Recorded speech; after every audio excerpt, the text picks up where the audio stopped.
T'as sûrement envie de dessiner, t'as sûrement de très grosses ambitions, mais t'as absolument pas le temps, que ce soit à cause des études, du taf, même des enfants. En tout cas, peu importe ta situation, comment tu vas utiliser ce temps, ce peu de temps que t'as par jour correctement pour être très chaud sur le long terme. C'est ce qu'on va voir dans cette vidéo où je vais tout simplement t'expliquer ce que je ferais si j'avais vraiment 10-15 minutes de dessin par jour maximum à optimiser. Juste rapidement, mon pack de broches totalement gratuit est dans la description si tu veux le choper. C'est celui que je vais utiliser perso dans toutes mes vidéos et aussi dans mes dessins perso forcément. Allez, bisous. Bon, on va pas perdre plus de temps avec directement le premier point, l'observation. T'as peut-être pas tout le temps des créneaux pour dessiner, mais t'as des yeux, et c'est déjà pas mal. S'il y a bien une différence entre un artiste débutant et un artiste pro, hormis le niveau de dessin évidemment, c'est le niveau en observation, et surtout en analyse. Dans ta journée, il est très fort probable que, comme je l'ai dit dans le titre, t'aies absolument pas le temps de dessiner, mais par contre, ne mens pas, t'as bien au moins une vingtaine de minutes maximum sur ton tel où tu scrolles un peu dans la journée quand tu te poses, que ce soit dans des pauses de travail, des pauses déj, etc. Et dans ce conseil, c'est justement cette session qu'on va utiliser. Un exo qui m'a vraiment aidé à mort perso, c'est quand t'es dans les transports, en pause déj ou juste en pause tout court, et surtout que t'as accès à ton tel directement, va sur Insta, ArtStation, Pinterest, et va chercher des créas d'artistes que t'adores, des créas que tu trouves stylés visuellement, et surtout, très important, des artistes qui sont largement, mais alors vraiment très largement plus forts que toi. Et vraiment juste tu observes toutes ces créas pendant 20 minutes là comme un psychopathe, même quitte à rester 20 minutes ne serait-ce que sur une seule image, mais attention évidemment ce que je dis c'est un peu con, il y a quand même une manière d'observer. Regarde les couleurs qu'ils utilisent, les variations dans ces couleurs, où ils placent ces variations, idem pour l'anatomie, regarde comment elle est stylisée, si tu comprends pas un certain muscle dans une certaine position, tac, tu vas sur internet direct pour regarder à quoi ça ressemble. Pareil pour la partie rendering, regarde où il met ses ombres, où il met ses lumières, où il met ses reflets aussi, essaye de vraiment comprendre pourquoi il place tout ça là. Ça paraît très con ce que je suis en train de te dire, mais ce conseil je le sors clairement pas de nulle part, c'est un très gros prof de Cara Design à l'époque qui m'avait donné ce conseil, et qui me disait que parfois il observait entre 2 et 4 heures de suite la même image comme ça, comme un psychopathe, juste pour vraiment comprendre l'essence de l'image et essayer de l'analyser comme un fou. Le cerveau, certes c'est vrai, il assimile énormément d'informations si tu fais plein de studies d'anatomie, de décor tous les jours, mais en observant très activement tout ce que tu vas voir, il va pas retenir autant d'infos qu'avec les studies, ça c'est sûr, mais il va en retenir quand même vraiment beaucoup. On s'en rend pas forcément compte sur le moment, on a juste l'impression qu'on a l'air con parce que c'est inconscient, mais sache-le, tu retiens énormément de trucs en faisant ça. Parce qu'en fait quand tu vas rentrer chez toi le soir et que tu auras tes 10-15 minutes pour dessiner, bah tu te rappelleras de ce truc que tu avais observé. Tu te rappelleras que cet artiste il avait placé cette variation de couleur ici, à cet endroit-là, que son avant-bras il le fait d'une telle manière, etc. Et t'alimentes comme ça au fur et à mesure ta mémoire pour justement avec le temps être de plus en plus chaud. Et pour ça t'as vraiment pas besoin de dessiner, t'as juste besoin d'être 20 minutes sur ton tel. Je pense que ça va, il y a pire quand même comme exo. Ensuite, toujours dans la continuité de ce conseil, on va pouvoir parler de la copie intelligente. Si je devais vraiment faire un top 3 aujourd'hui des exos qui m'ont fait progresser le plus rapidement possible, je pense très honnêtement que je mets la copie d'artiste largement en première place. Comme je le disais dans une précédente vidéo, j'avais dû faire des copies dans le style de Arcane, dans le style de Spider-Verse. J'avais dû en plus de ça un peu plus tard faire plein de portraits dans des styles d'artistes que j'aimais bien, les analyser à mort et tout. Et je le dis, c'est toujours comme par hasard dans ces moments-là que mon niveau de dessin prenait un tremplin, mais vraiment à chaque fois. Et dans ton cas, si t'as juste 10, 15, allez 20 minutes max par jour, je te demande même pas de faire des studies de rendering, de couleurs, t'auras pas le temps. Je te demande juste de copier le truc à l'état brut, c'est-à-dire le croquis, le sketch, vraiment le line, tu vois, le truc principal, le style de l'artiste purement en dessin que t'as choisi, tu vois. Et le gros plus avec ça, c'est que tu peux faire rapidement que sur un carnet de croquis comme ça, t'en fais plusieurs de 2-3 minutes à chaque fois et puis c'est bon, c'est réglé. T'as pas besoin de passer 4 heures à chaque fois sur une créa. Et surtout, la raison pour laquelle je trouve que c'est aussi un excellent exo à faire quand t'as absolument pas le temps, c'est que cet exo, il va te faire bosser 4 domaines en même temps. Donc t'auras l'observation, la stylisation, l'anatomie et les portraits, plus plein d'autres bénéfices qui viennent s'additionner à tout ça, comme le fait d'alimenter sa bibliothèque mentale, le fait de prendre confiance en son trait, etc. Toujours dans le thème de tous ces exos un peu optimisés, je peux te donner 3 exos qui vraiment littéralement te prennent 6 minutes chacun et que tu peux aussi implémenter dans tes routines si tu veux. Le premier, ça va être de faire 3 poses de gesture drawing, donc de dessin dynamique, où tu te mets juste 2 minutes de chrono par pose et t'essaies juste de capter le dynamisme de la pose. Je reviendrai pas là-dessus précisément parce que j'ai déjà fait plein de vidéos sur ça, mais sache-le, c'est un putain d'exo pour progresser et réussir à faire des persos qui soient assez cool. Typiquement, si t'es vraiment très bon en anatomie, donc que tu connais tous les groupes musculaires par cœur, que vraiment il y a aucun muscle qui a un secret pour toi, mais qu'à côté de ça, en parallèle, t'es explosé en gesture et en dessin dynamique, bah tu feras des persos tout rigides, un peu éclatés aussi, tu vois. Donc les deux sont hyper complémentaires, c'est vraiment pas à négliger. Et le deuxième exo, du coup, dans la continuité de la gesture, c'est de se focus sur des groupes musculaires, pareil, avec 3 petites sessions de 2 minutes. Donc tu peux te dire, ok, je vais faire 3 studies de 2 minutes où je vais faire une main à chaque fois. Tu peux aussi faire ça pour les dos, les bustes, les bras, etc. Si par exemple tu te rends compte que sur ton exercice de gesture, tu galères à mort sur la partie main, tu fais des mains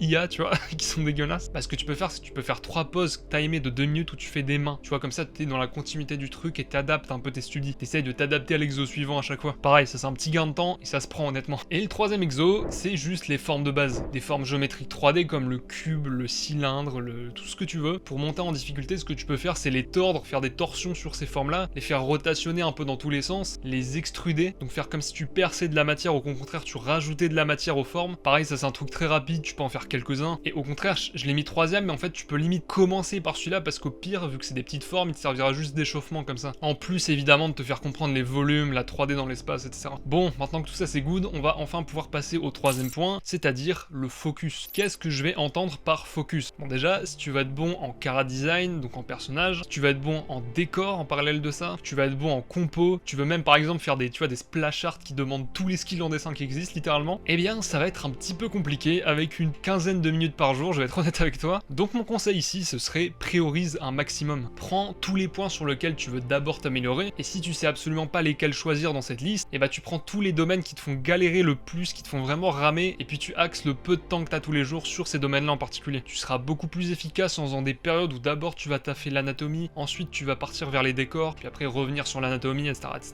D'ailleurs, pour ceux qui font ce système-là ou qui veulent à l'avenir faire ce système-là, je vous le dis, faites des rappels régulièrement. Faites pas un mois full anatomie, un mois full décor. Ah, si, vous pouvez faire ça dans le principe, mais faites des petits rappels toutes les semaines d'anatomie quand vous faites des décors, et puis inversement, pas oublier tout ce que vous avez appris, pas réapprendre à chaque fois. Perso, j'avais essayé d'apprendre les mains une première fois, après je l'ai plus fait, donc j'ai tout oublié. J'ai essayé de réapprendre une deuxième fois, pareil, j'ai tout oublié. Et là, ça va faire 2-3 mois que je sais enfin constamment faire des mains qui soient assez stylées, tu vois. Donc essaye d'entretenir tout ça, parce que forcément, même si on dit oui, c'est comme le vélo, ça part jamais, non. Il y a quand même des connaissances qui vont se casser un petit peu au fur et à mesure avec le temps, c'est normal. Donc en résumé, apprends pas genre l'os du trochanteur, le brachoradial, toutes ces conneries, on s'en fout. Pour le moment, focus-toi juste sur la cage thoracique, donc le groupe cage thoracique, le dos, les bras, et si tu veux même, je te mets à l'écran un petit schéma, une sorte de chaîne pour construire des bras, une sorte d'emboîtement de pièces de Lego un peu, tu vois. Je l'utilise perso et c'est un très très bon moyen de retenir tout ça. Et évidemment, il y en a plein d'autres, des petits schémas comme ça pour simplifier la cage thoracique, le dos, les jambes, etc.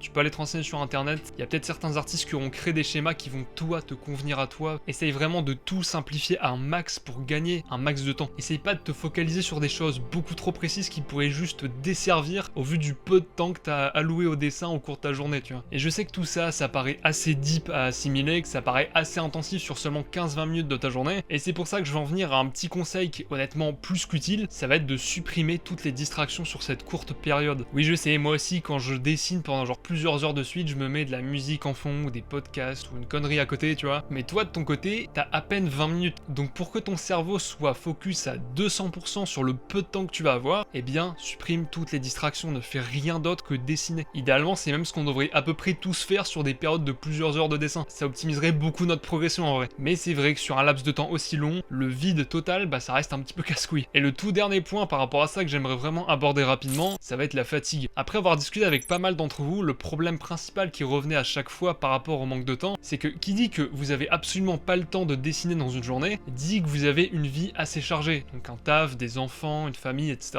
Et qui dit vie chargée, dit aussi fatigue, démotivation par rapport au dessin quand tu vas rentrer chez toi, et toutes ces choses-là aussi. Et je sais que pour tous les gens qui se sentent concernés ici, dessiner en rentrant chez toi alors que t'es juste explosé, que t'es fatigué à mort, c'est très dur, voire même parfois impossible. Donc pour réussir à battre ça, il y a une seule arme, c'est le fait de se lancer. Je peux vous jurer un truc, c'est que quand vous avez un état de flemme gigantesque au moment de rentrer chez vous et de commencer à dessiner, et bien tout ça, c'est juste à cause du lancement, pas à cause de la tâche en elle-même. Je vais m'expliquer. Dites-vous juste, ok, je vais dessiner seulement 2 minutes. Et après ces 2 minutes, on s'en claque, on peut faire ce qu'on veut, tu peux jouer aux jeux vidéo, tu peux te poser devant Netflix, aller voir ta famille, tu fais ce que tu veux. Mais juste 2 minutes, tout ce que tu dois retenir. Il faut juste tenir ces 2 minutes-là. C'est la seule endurance dont tu as besoin. Et dès que ces 2 minutes seront passées, bah tu te rendras compte que ça y est, au final t'es lancé. Et que là, il te reste juste à dessiner encore. Ton cerveau, il sera entré dans le mode dessin et il va commencer à se focus. Et si ça marche toujours pas, que t'es toujours dans un état horrible de flemme, bah tu refais le même schéma. Tu te dis, ok, alors là, à partir de maintenant, seulement 2 minutes en plus. Après ces 2 minutes, c'est bon, je fais ce que je veux, mais encore ces 2 minutes-là, tu vois. Et puis tu répètes comme ça jusqu'à ce que ça fonctionne. Et moi, ça m'arrive de faire ça en vrai encore aujourd'hui, et ça marche tellement bien cette technique, c'est fou. Et tu verras qu'à force de faire ça tous les jours, tout le temps, de faire prendre à ton cerveau l'habitude de faire ça, bah ça va devenir de plus en plus facile en fait. Parce que qu'est-ce que tu vas créer dans ton cerveau, qu'est-ce que tu vas faire grossir dans ton cerveau en faisant ça, c'est de la discipline. Enfin bref, j'espère que cette petite vidéo t'a plu. Si c'est le cas, comme d'habitude, n'hésite pas à soutenir la chaîne pour le travail que je fais, ça fait toujours plaisir. Et sur ce, je te dis à la prochaine pour une nouvelle vidéo.